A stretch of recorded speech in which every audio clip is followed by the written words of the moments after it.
pessoas hoje, elas estão um pouco assustadas com toda essa questão, essa política doida aí, esse negócio aí. Mas isso, irmãos, não interfere em nada no Evangelho, e nem deveria, né? O Evangelho é uma coisa completamente distinta de tudo isso. Nós anunciamos o Reino dos Céus, que é Jesus o Senhor, amém?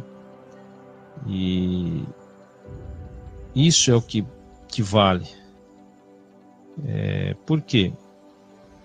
Porque se nós deixasse levar outras questões, a gente acaba saindo ou demonstrando uma visão errada.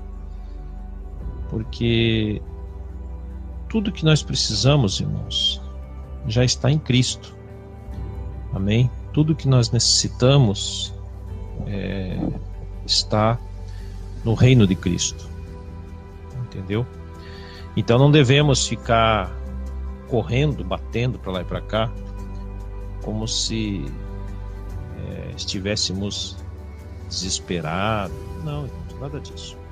Bom, vamos ler o texto que se encontra em Atos 10. Para mim é um dos melhores que o Senhor tem me dado.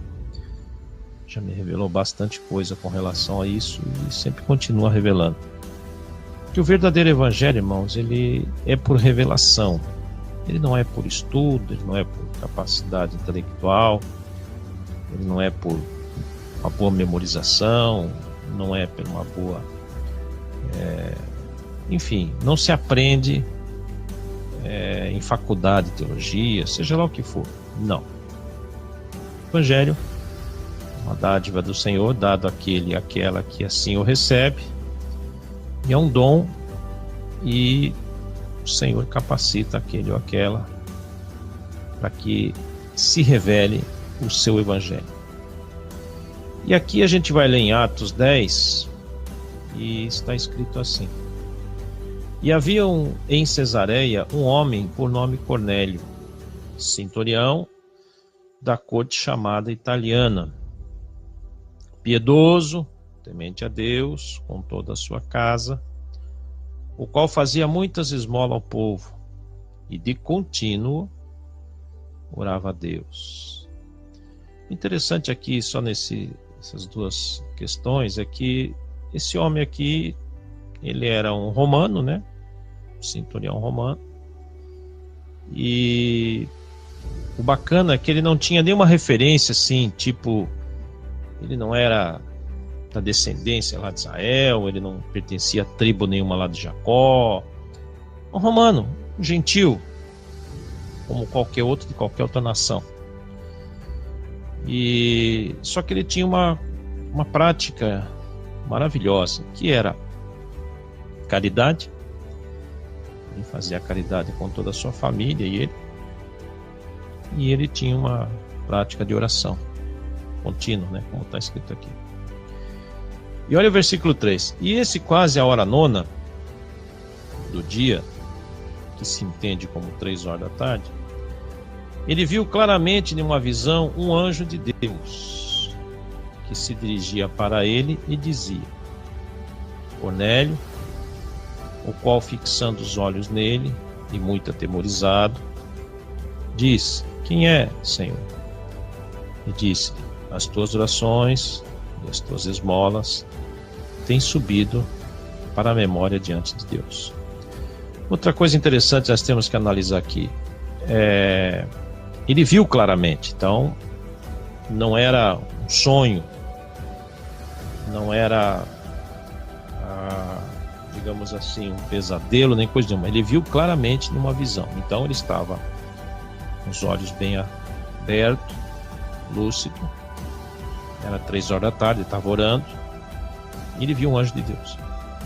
E esse anjo se dirigia para ele.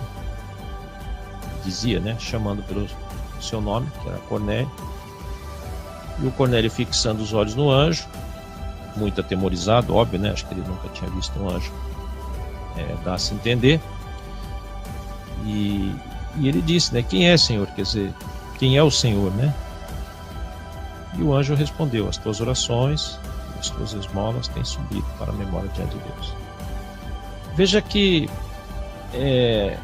coisa tremenda, né, irmãos? Hoje as pessoas fazem tanta penitência, fazem tantos propósitos e tantos rituais, fazem coisas assim até absurdas e não tem resultado. Não... Continuam aí as pessoas perdidas, continuam... Bom, o fato é que as pessoas estão perdidas, que elas estão apostando em uma esperança de alguém para ajudar elas.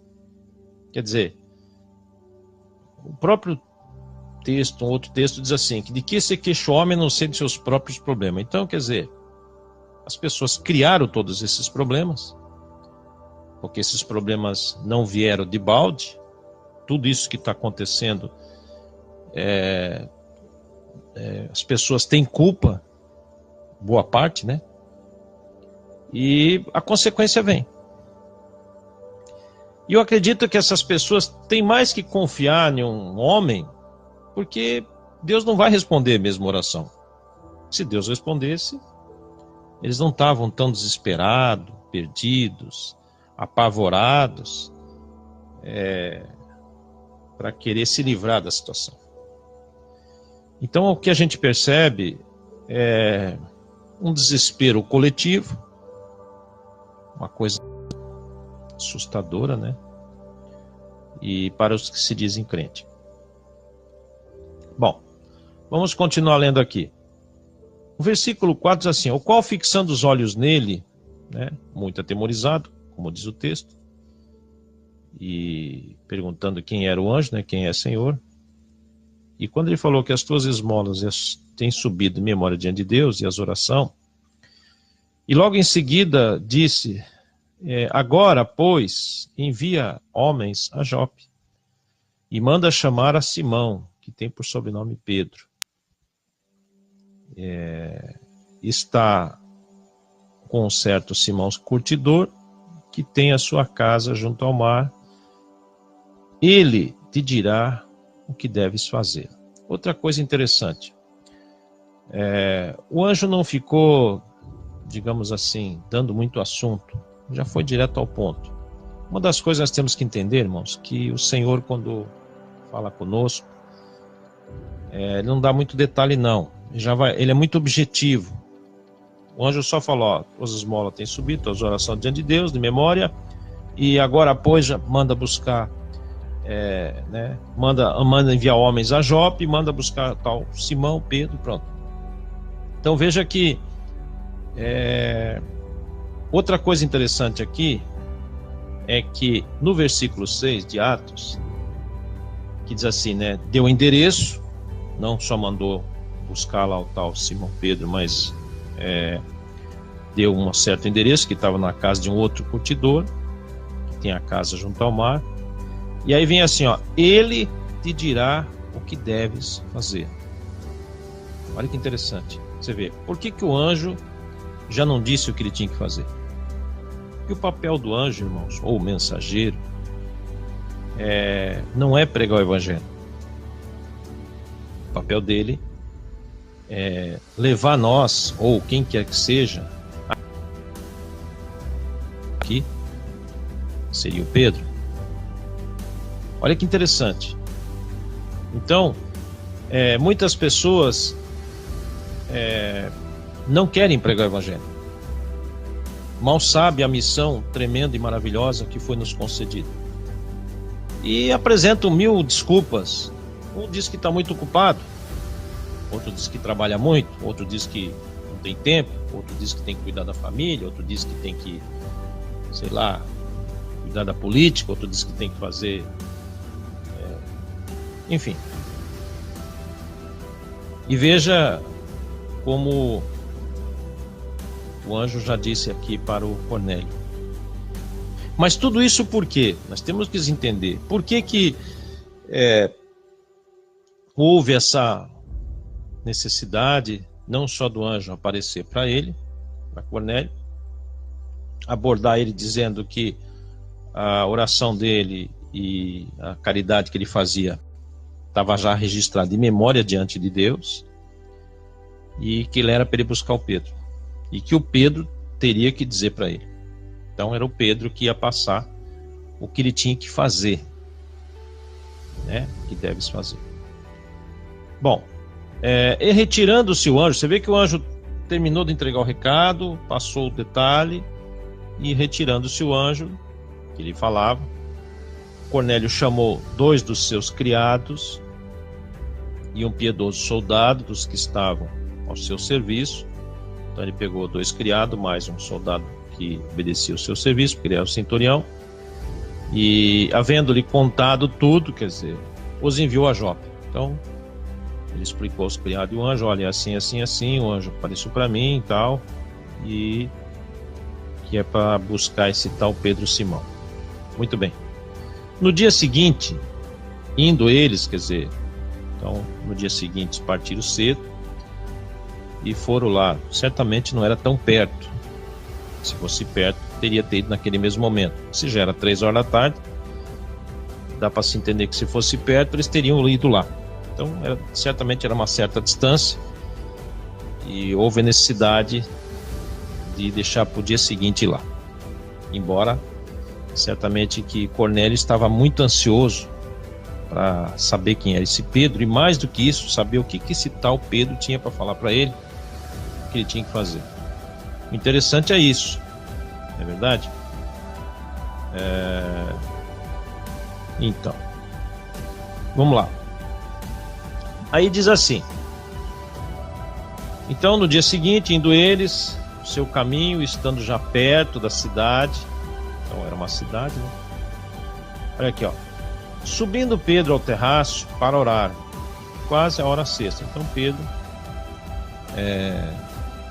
subiu num certo terraço, que se entende como um lugar mais elevado, e ele foi orar. E tendo fome, quis comer. Então dá para se entender que Pedro estava com fome. E enquanto lhe o preparavam, né, sobreveio-lhe um arrebatamento de sentido. Então veja que aqui no caso, o Cornélio viu claramente o anjo. No caso, o Pedro já veio um arrebatamento de sentido. Ou seja, ele passou a ter uma visão no mundo espiritual, né? E ele viu o céu aberto, então já teve uma visão espiritual, no mundo espiritual, que descia um vaso, como se fosse um grande lençol, atado pelas 4 pontas, para a terra, no qual havia de todos os animais, quadrúpedes, répteis da terra e aves do céu. Quer dizer, tinha bastante animais misturados ali. E foi-lhe dirigida uma voz. Veja que ele ouviu uma voz. Ele teve essa visão desse vaso, como se fosse 4 lençóis, um lençol aberto com esses animais dentro, né, representando ali uma visão. E ele ouviu uma voz que disse para ele: levanta-te, Pedro, mata e come. Então, Pedro já estava com fome, e naquela visão a voz disse para ele que ele tinha que se levantar, provavelmente ele estava ajoelhado, e era para ele matar um daqueles animais e comer. Mas Pedro disse: de modo nenhum, Senhor, porque nunca comi coisa alguma comum e imunda. Então Pedro retrucou, mediante aquela visão. Certamente tinha animais ali que não era prescrito pela Torá ou coisa parecida. Então Pedro retrucou. Quer dizer, Pedro nem sabia do que se tratava aquilo, né? E aí, a segunda vez, lhes disse a voz: não faça tu comum ao que Deus purificou. Então você veja só, irmãos, o próprio Senhor é que estava dando a ele aquela visão, e era para ele escolher um dos animais, matar e comer, digamos assim. E Pedro não queria fazer aquilo, retrucando. Quer dizer, o que nós entendemos aqui? É que o livre-arbítrio que foi nos dado, irmãos, por incrível que pareça, nós questionamos às vezes até mesmo o Senhor. No caso aqui, o Pedro estava questionando. Você vê que o Senhor teve que falar pela segunda vez. E a segunda vez diz assim, ó, não faças tu comum ao que Deus purificou. Mesmo Pedro não entendendo do que se tratava ainda, Pedro só tinha o entendimento de que era para ele comer, porque ele estava com fome, mas certamente algum daqueles animais não era o que de fato seria. Mas agora Deus está dizendo para ele, não faça comum não. Porque Deus já purificou.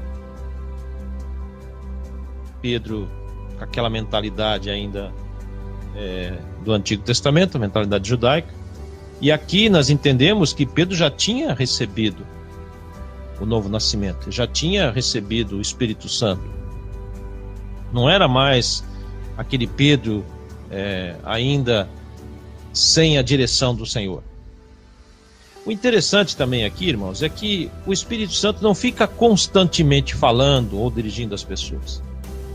Porque houve uma necessidade do Senhor falar com ele da parte exterior, de fora. Ora, se o Espírito Santo já estivesse em Pedro 24 horas, digamos assim, já teria ensinado ele ou comunicado a ele o que ele tinha que fazer. Mas só que o Pedro, ele tinha que ser advertido, ele tinha que passar por essa situação, porque senão ele não ia querer ir na casa do Cornélio, porque logo em seguida os caras que Cornélio enviou ia chegar lá. Então você vê que o Senhor já estava preparando Pedro para ele não recusar. Não era o problema da comida, nem o problema dos animais. Era o problema de que a comparação que o judaísmo tem com relação aos animais imundos, que era prescrito pela Torá, é a mesma comparação que os judeus têm, e eles têm até hoje sobre os gentios, as outras nações. Então era isso que era o problema. E Pedro tinha que ser corrigido nesse sentido. Como hoje tem muitas pessoas que ainda precisam ser corrigidas. Talvez não de uma maneira que as pessoas gostem. Certamente Pedro ficou meio confuso ainda. Porque não estava sendo dito para ele o porquê de tudo aquilo. E sim, quebrando a teimosia de Pedro para não discutir. E quando Deus falar, tem que fazer. E não questioná-lo. O maior problema do ser humano é que ele é questionador. Muitas vezes o Senhor te fala alguma coisa e você questiona. Ah, não, mas essa hora? Ah, não, mas agora não. Ah, não, mas agora eu estou ocupado. Ah, não, mas eu não vou lá por isso e por aquilo. Ah, não, o Senhor entende. E começa a arrumar, ou até teimar, discutir. Porque o livre-arbítrio leva a isso. Bom, continuando. A segunda vez, a voz, aliás, aconteceu isto por 3 vezes, então teve 3 vezes. Pedro realmente era teimoso. Parece que uma outra feita, Jesus tinha falado para Pedro, tu me ama, Pedro? E Pedro, sim, te amo, Senhor. E o Senhor dizia, Pedro, apacenta as minhas ovelhas. E parece que repetiu algumas vezes com Pedro também. Então veja que Pedro já tinha uma dificuldade de teimosia. Ele tinha uma... engraçado. E é bom a gente entender, irmãos, que o Senhor, mesmo quando o Espírito Santo vem em nós, mesmo que venha nos guiar, nos dirigir, capacitar, ele não interfere na nossa personalidade e no nosso livre-arbítrio. Tanto é que não, que está aqui, ó. Um exemplo claro que Pedro já tinha, o revestimento, o Espírito Santo e tal, mas o Senhor não quer ninguém forçado, e o Senhor pode nos ensinar tanto da maneira pelo Espírito, como também pode usar de uma visão e de outras pessoas, até quebrar a nossa teimosia ou a nosso aprendizado errado que tivemos antes. E tudo isso aqui era aprendizado do Antigo Testamento, que Pedro nem era para estar dando atenção. Nem era para Pedro querer se manter daquela maneira. Lembrando que Pedro também já tinha sido advertido até mesmo por Paulo. Você vê que o Espírito Santo já tinha usado de Paulo, também para advertir Pedro, nessa questão a circuncisão e a incircuncisão. Porque Pedro, preso ainda àquela lei, preso àqueles rudimentos, aquelas práticas, aqueles rituais, não entendendo que aquilo não faz mais sentido no Novo Testamento, mas ele queria manter aquela tradição, talvez para agradar lá algum amigo judeu, sei lá, por algum prestígio. Porque hoje em dia o homem, irmãos, ele não quer perder o status. Ele almeja poder, status, glória, essas coisas. E isso é terrível. Muitas pessoas deixam de pregar o evangelho ou teima com o Senhor, deixa às vezes de falar para as vidas que tanto necessitam, por ser um porta-voz do Senhor, por teimosia, por glória, por fama, por aprendizado errado. É muito perigoso. Mas vamos continuar. Então aconteceu por 3 vezes e o vaso tornou-se a recolher-se no céu. Então veja que era uma visão tremenda, porque estava vindo do céu. Pedro sabia que era o Senhor porque ele discutiu. De maneira nenhuma, Senhor. Então ele sabia, pelo menos ele tinha ciência de quem ele estava falando e com quem estava falando com ele. Então Pedro não tinha dúvida da visão e de que era o Senhor. Mas mesmo assim, Pedro teimou. Olha como é que o negócio é terrível. Mas certamente foi necessário isso, e você veja que essa situação aqui não se repete com os outros, não desta maneira. Então, realmente Pedro era muito fissurado por essa tal lei, ao ponto que o Senhor teve que usar divisão, teve que usar outra maneira para ver se ele entendia, porque de boa ia ser meio difícil. Olha que coisa terrível. Sendo que quando Pedro andava com Jesus, antes mesmo de ser revestido do Espírito, em Atos 2, ele já era para ter aprendido tudo isso. Ele sabia que Jesus não desprezava os gentios. Pelo contrário, Jesus atendia praticamente a todos.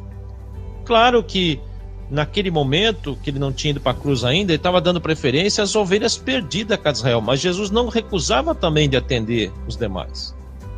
Dependendo da fé da pessoa, a insistência, ele atendia. Por isso que ele foi tão perseguido pelos fariseus judeus, porque ele ia na casa de pecador, porque ele conversava com prostituta, porque ele livrava isso e aquilo, porque ele, entendeu? Ele ia em lugares que os da lei não queriam ir. Ele curava no sábado, ele fez uma revolução. E Pedro não pode dizer que não sabia porque andava com Jesus. Mas mesmo assim, Pedro parece que ficou muito vaidoso quando ele recebeu o Espírito Santo. Eu acho que entrou um pouco de vanglória nele. E ele começou a discriminar os gentios, por querer achar que aquele Espírito Santo que desceu lá em Atos 2, ele pensou que era só para a nação de Israel.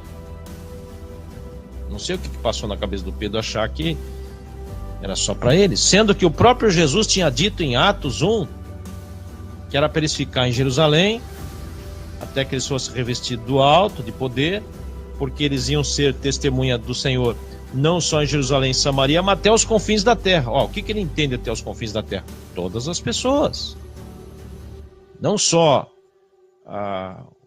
os israelitas. Então já fica claro de antemão nos outros textos que Pedro já tinha que ter aprendido a lição. Ele já foi treinado para não ficar questionando o Senhor. Mas parece que quando ele recebeu o Espírito ele ficou um pouco Não sei se a convivência com os fariseus, não sei se ele passou a ouvir muito aqueles fariseus e acabou ficando metido. Não sei. Mas fato é que ele está sendo corrigido aqui. Interessante, né? E tudo isso por quê? Todo esse treinamento, todo esse mover do Senhor para com Pedro, porque o Senhor no céu se agradou da oração e da caridade de Cornélio. Será que o Senhor está se agradando de você? Será que lá no céu o Senhor está vendo você como via Cornélio? Ou será que você pratica o que Cornélio praticava? Ou você está se achando que você é o melhor, porque você já tem, porque isso, porque aquilo? Irmãos, não é assim. Não é assim que as coisas funcionam. Embora nós temos ciência de que o Senhor nos constituiu rei e sacerdote, mas não é para a gente achar que nós somos melhor que ninguém. Pelo contrário, nós temos que parar com essa ideia de vanglória, de vaidade, de soberba, de querer ser melhor do que todo mundo. Entender que o Evangelho é para ser anunciado. Por mais que você não goste de alguém, se o Senhor falar, vai lá, você tem que ir. E não desobedecer, e nem teimar. Veja que Pedro teve que ser corrigido 3 vezes. Quantas vezes será que o Senhor vai precisar te corrigir? Quantas vezes será que o Senhor vai precisar dizer para você, para de teimar aí? Veja que lá no texto de Atos 7, o nosso irmão Estevão, debatendo com aquele sinédrio, dizia para eles, até quando contenderei com meu espírito, diz o Senhor. Como é que pode? Tem pessoas que contendem. E sabe por que eles contendem? Por assuntos besta. Que quer defender um partido, que quer defender um qualquer, que quer agradar homens. Pronto, em outras palavras, não quer agradar o Senhor, quer agradar os homens. Talvez Pedro estava tudo assim porque ele queria agradar lá o sinédrio, não sei. Talvez ofereceram um cargo para ele, também não sei. Talvez encheram a bola do Pedro. Pedro, então agora você vê que é só para o judeu. Nada a ver. Por que será? Depois as pessoas reclamam, irmãos. E aí ficam desesperados, tem que buscar auxílio de homens mesmo, porque olha que situação. Continuando. 17. E estando Pedro duvidando entre si acerca do que seria aquela visão. Quer dizer, Pedro ainda mesmo assim estava duvidando porque ele não estava entendendo. Mas só que ele já devia ter percebido. Ou pelo menos ele devia ter perguntado. Por que ele não perguntou especificamente para o Senhor o que era aquilo? Ele estava mais questionando do que perguntar. Não era mais fácil, ele falou, Senhor, o que o Senhor quer dizer com essa visão? Me ensina. Não. Ele ficou questionando. Ao ponto que o Senhor nem deu mais bola. Falou. Aí ele ficou duvidando entre si acerca do que seria aquela visão que tinha visto.